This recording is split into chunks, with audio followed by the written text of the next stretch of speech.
Hello, children. Welcome back to Numbers Up to 1000 Part 2 class.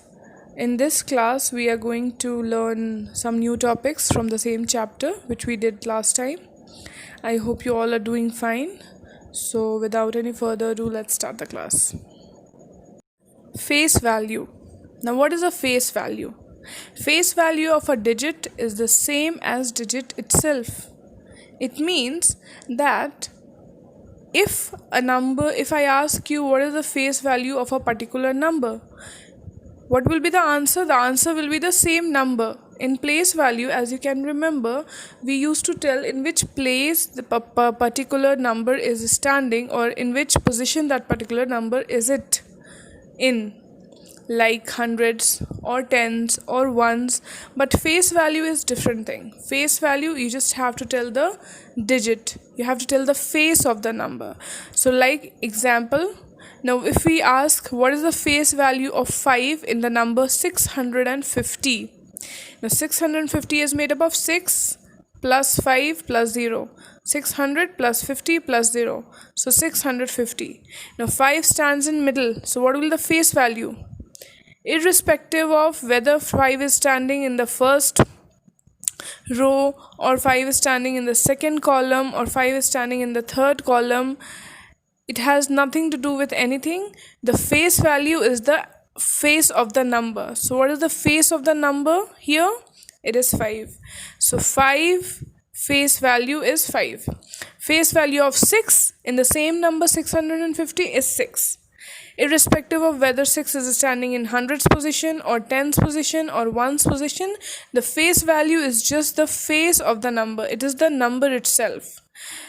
Just like that, face value of 0 in number 650 is 0.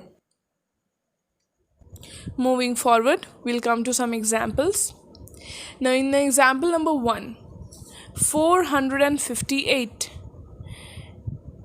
We have already studied face value and place value, so we are going to see one by one. What is the face value of number 5 in 458? The face value, as I told you, it has nothing to do with the position in which the number is standing. So face value is the number itself. So 5 is 5. Face value of 5 is 5. Place value. Now place value is related to the position in which the number is standing. So 5 is standing under which section, children? Yes, it is standing under T section, that is the tens section. So any number which is standing under the tens section has to be multiplied with 10. So place value of 5 is 5 tens, that is 50. 5 into 10 is equals to 50. Same second one, 679. Now here we have to tell the face value and place value of 9 number. Now face value, as we have already learnt, face value is just the face of the number. So face value is 9, and place value is the position in which, the place in which the number is standing. Now number 9 is standing into which section, children? It is standing under the row of column of ones. So it will be, the place value will be 9 ones. 9 ones. So any number which is standing under the ones section or ones column has to be multiplied with 1. So 9 into 1, it will be 9. So the place value will be 9. Moving on to the third number, 123. In this number, we have to tell the place value and face value of which number? We have to tell the place value and face value of 1. What is the face value? It is the number itself. So 1's face value is 1, and place value is the position under which the number is standing. So 1 is standing under which section, which column, which position? It is standing under hundreds section, hundreds column, or hundreds position, you can say. So since it is standing under hundreds section, we have to multiply it with 100. So 1 into 100, it will become 100. So the place value of 1 in 123 is 100. Now coming to expanded form and short form. What is this expanded form? Writing any number in the form of ones, tens and hundreds is called expanded form. It means to expand the number and write it. For example, we have number 345.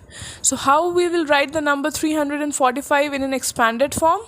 We will write it as 3 is standing under 100 section, so it will be 3 into 100, that is why 300, plus 4 is standing under T section, that is tens section, so it will be 4 into 10, that is 40, plus last number is 5. 5 is standing under ones section, that is O, so 5 into 1, it will be 5.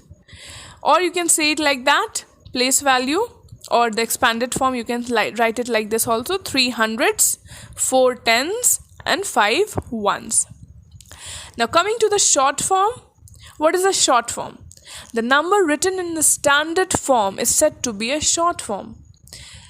Now what is a standard form? Standard form means the form in which we usually use the numbers. If I tell you roll number 51, come here, am I going to tell you roll number 50 plus 1?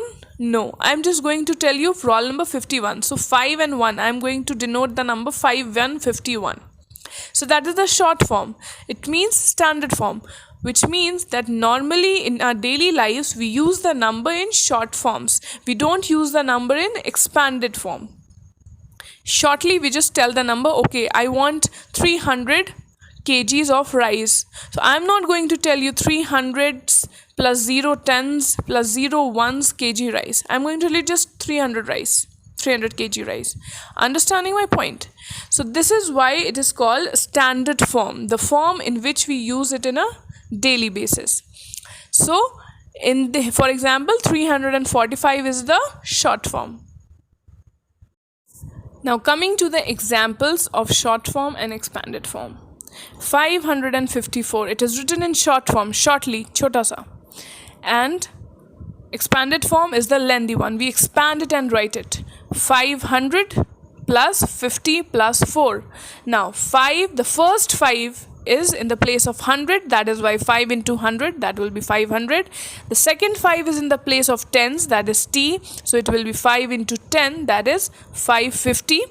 Then the last number 4 is standing under O section, that is ones. So any number which is standing under ones has to be multiplied with 1. So 4 into 1, it will be 4. So expanded form is 500 plus 50 plus 4, which gives the short form 554. Second number is 349, 349. 3 is standing under hundreds, so it will be multiplied with 100. 3 into 100, 300, plus 4 is standing under tens, so it will be 4 into 10, 40, plus 9 is standing under ones, so 9 into 1, it will be 9.